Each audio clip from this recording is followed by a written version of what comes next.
लेकिन एक सेकंड अभी मजा आएगा ना भिड़ो। रावण के चेला चपाटी जाके रावण से बोल दे कि हनुमान आयल बा भेंट करे। ओए रावण के जाके बोल दे से वो आनंद बना रहा बा भेंट करे। ठीक बा जानी रावण के बोले।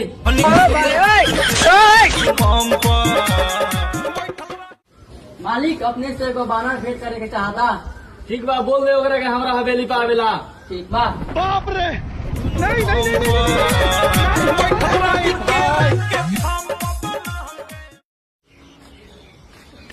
अरे साला रावण भोजपुरी गाना सुनाई था। ए साला रावण तू सीता जी के हरण करे गे रहस तो छल बल के साधु के रूप धके काय हरण कैले। साला तोरा गान में दम रहे तो तू अपना भेष में सीता जी के हरण करते। अरे साला तोरा का बुझा तोरा सीता के हम छल बल करके उठा के ले बानी अपना बल पर उठा के ले बानी अपना बल पर। ए साला रावण तू इतना बलवान राजा महाराजा बनैता रे। साला तोरा मुरी पर मुकुट नहीं खे रे साला।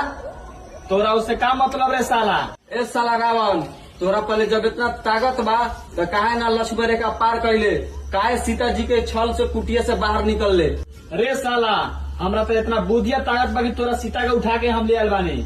ए साला तोरा पहले इतना ताकत बा तो तू अपना फील्डर सब से हाई हमार विकेट उखाड़ के बताओ।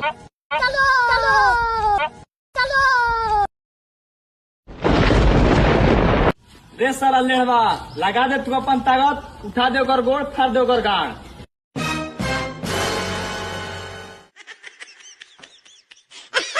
ए साला रावण और बा तोरा पहले प्लेयर भेज। रे साला चिरकुट जो तो ओकर टांग फाड़ के आता।